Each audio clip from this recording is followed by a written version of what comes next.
दोस्तों नमस्कार, कैसे हैं आप सब। रोहित केमिस्ट्री क्लासेस में आपका हार्दिक स्वागत है। और आज हम लोग फिर से क्लास में जो देखने जा रहे हैं क्या होता है जब।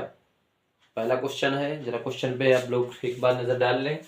एनिसॉल का नाइट्रेशन होता है तो क्या होता है, और जब डाई एथिल ईथर को एसिटल क्लोराइड के साथ निर्जल AlCl3 की उपस्थिति में गर्म करते हैं। और अगला क्वेश्चन है, पिरिडीन की उपस्थिति में एथेनॉल एसिटिक एनहाइड्राइड के साथ अभिक्रिया करता है।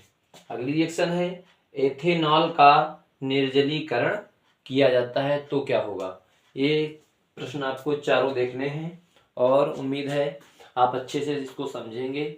देखते जाइए साथ में और नोट करते जाइए। एनिसॉल का नाइट्रेशन होता है। एनिसॉल का सूत्र क्या होता है, बेंजीन रिंग, और बेंजीन रिंग से जुड़ा होता है मेथॉक्सी समूह। कौन जुड़ा होता है, मेथॉक्सी समूह। बेंजीन और बेंजीन से ऊपर जुड़ा होता है मेथॉक्सी समूह, यानी कि CH3O। मेथॉक्सी समूह जुड़ा होता है, ये हमारा एनिसॉल, ये हमारा है एनिसॉल। और इस एनिसॉल का नाइट्रेशन कराना है, यानी कि क्रिया करानी है HNO3 के साथ। किसके साथ करानी है, नाइट्रिक अम्ल हमारा होता है HNO3 के साथ में कराना है नाइट्रीकरण। और आपको जैसा कि पता है नाइट्रीकरण जो होता है कंसंट्रेटेड H2SO4 की उपस्थिति में होता है। तो यहाँ पर क्या बनेगा, आर्थो नाइट्रोएनिसॉल बनता है, OCH3NO2। ये हमारा है आर्थो नाइट्रो एनिसॉल। और इधर बनेगा para nitro anisole, para nitro anisole. ठीक है, एनिसॉल का नाइट्रेशन होता है। देखिएगा एक बार फिर से, एनिसॉल हमारा बेंजीन से वो CH3 जुड़ा होता है मेथॉक्सी समूह, तो हमारा होता है एनिसॉल। एनिसॉल क्रिया करेगा नाइट्रिक अम्ल के साथ कंसंट्रेटेड H2SO4 की उपस्थिति में, बनाएगा आर्थो नाइट्रो एनिसॉल और पैरा नाइट्रो एनिसॉल। आर्थो और पैरा पोजीशन पर NO2 ग्रुप अटैक करेगा। दूसरी रिएक्शन है, डाई एथिल ईथर को एसिटल क्लोराइड के साथ निर्जल AlCl3 की उपस्थिति में गर्म करते हैं। निर्जल से मतलब यह है कि जो AlCl3 जो यूज किया जा रहा है इसमें जल की मात्रा बिल्कुल नहीं है। ठीक है, डाई एथिल ईथर को एसिटल क्लोराइड के साथ, तो हमारा डाई एथिल ईथर को एसिटल क्लोराइड के साथ निर्जल AlCl3 की उपस्थिति में गर्म किया जाता है। देखिएगा जरा, C2H5O C2H5, ये हमारा है di ethyl ether. Acetyl chloride हमारा क्या है,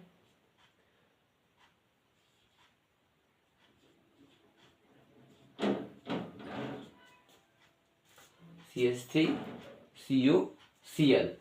तो यहां से एथिल क्लोराइड निकल जाएगा। देखिएगा C2H, निर्जल AlCl3 की उपस्थिति है, ऊपर तीर पर या एरो पर हम लोग लिख देंगे AlCl3। और क्या बनेगा, C2H5Cl, यहाँ से एल्किल हैलाइड बनती है C2H5Cl, यानी कि एथिल क्लोराइड, एथिल क्लोराइड बनेगा।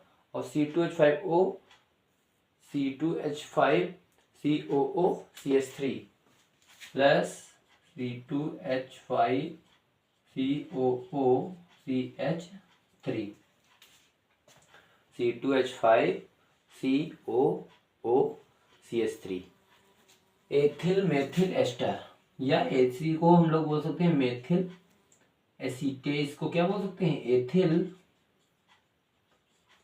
Methyl acetate. एथिल मेथिल बनेगा यहाँ से एस्टर। क्या बनेगा, एथिल मेथिल एस्टर। ठीक है, एस्टर ही है, RCOOR जनरल फार्मूला होता है एस्टर का। तो C2H5COO एथिल मेथिल एस्टर और एथिल क्लोराइड प्राप्त होगा इसमें। ठीक है, अगली रिएक्शन, पिरिडीन की उपस्थिति में एथेनॉल एसिटिक एनहाइड्राइड के साथ अभिक्रिया करता है। ये भी बहुत ही महत्वपूर्ण रिएक्शन है। पिरिडीन की उपस्थिति रहेगी और एथेनॉल और एसिटिक एनहाइड्राइड के साथ अभिक्रिया करेगा। एसिटिक एनहाइड्राइड का सूत्र क्या होता है? CH3CO और एक ऑक्सीजन से ये दोनों जुड़े हुए होते हैं।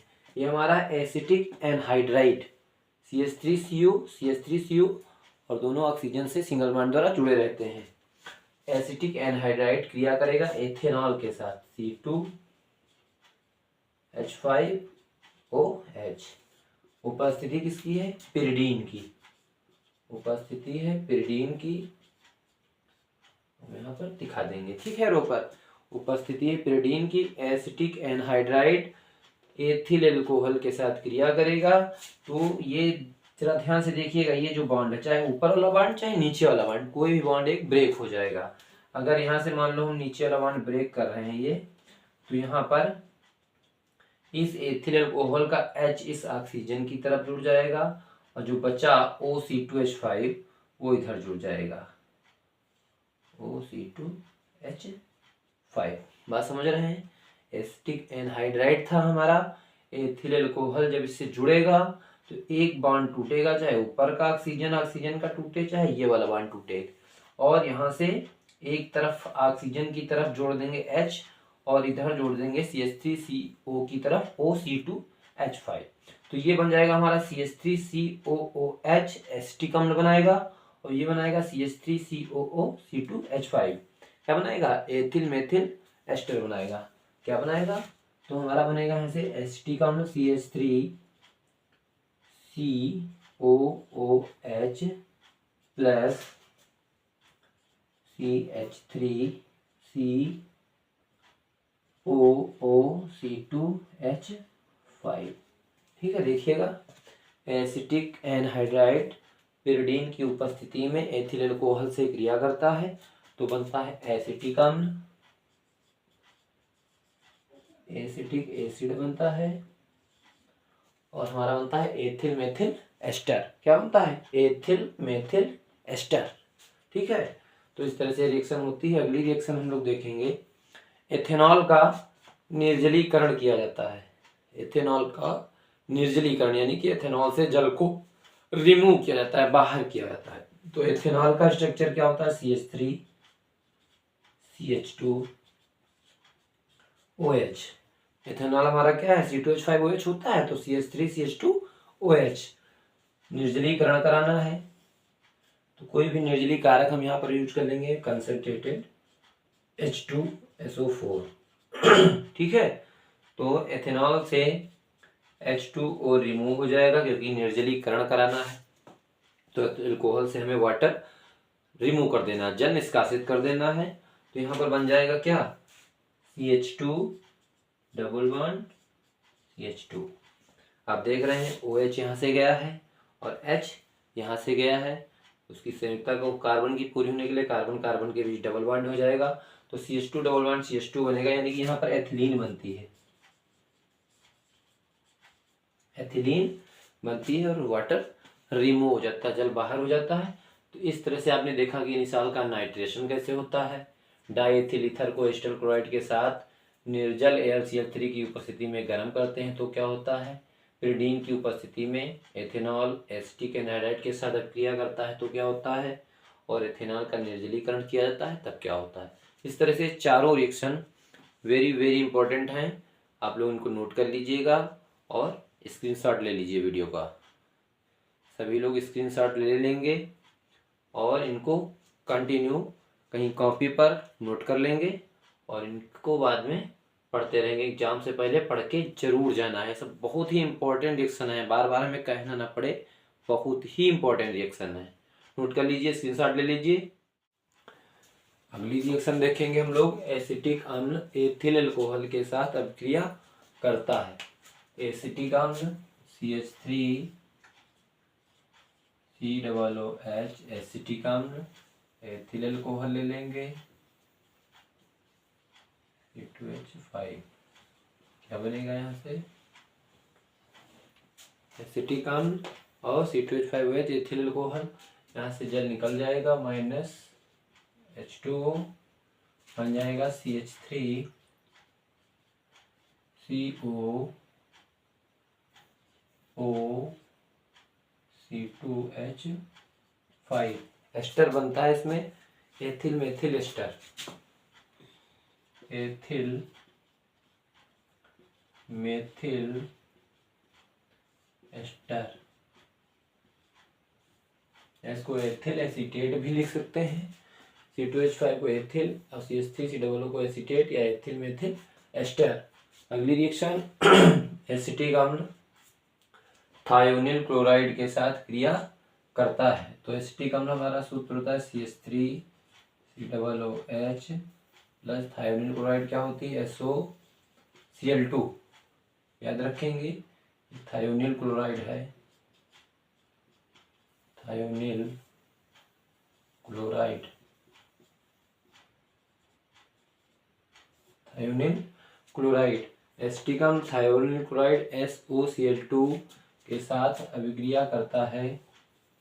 तो यहाँ पर बनेगा CH3CuCl plus sulphur dioxide gas निकलती है और HCl निकलता है। यहाँ पर जो बनता है यौगिक हमारा एसिटिल क्लोराइड बनता है, एसिटिल क्लोराइड।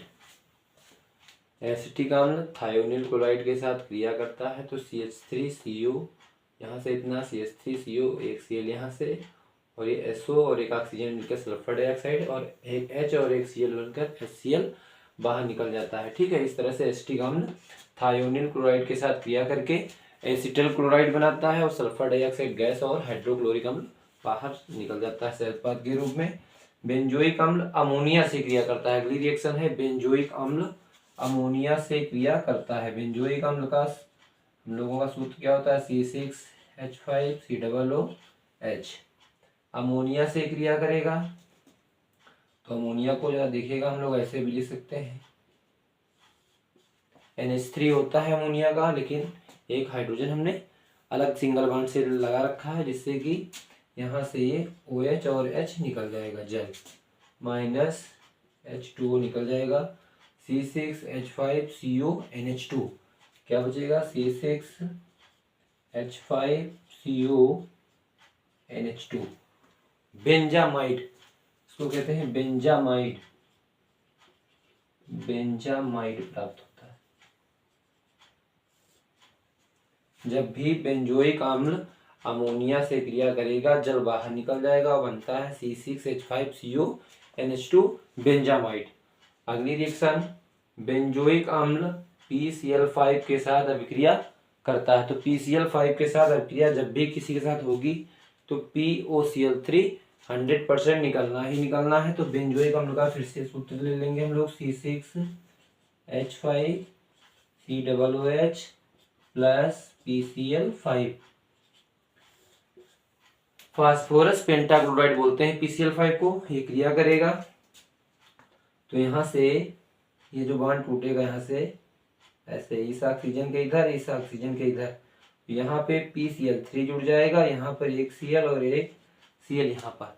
इस तरह से C6H5COOH पर PCl5 जुड़ेगा, इस ऑक्सीजन के तरफ ये बॉन्ड टूटेगा, इस ऑक्सीजन हाइड्रोजन के बीच ये बॉन्ड टूटेगा, ऑक्सीजन से PCl3 जुड़ जाएगा तो बन जाएगा POCl3। इस हाइड्रोजन के साथ एक हाइड्रोजन क्लोरीन जुड़ जाएगा, बन जाएगा HCl, और इस C6H5CO के साथ एक Cl जुड़ जाएगा, बना लेगा C6H5COCl, C6H5COCl प्लस POCl3 और प्लस HCl। ये बन गया बेंजोइल क्लोराइड, बेंजोइल क्लोराइड।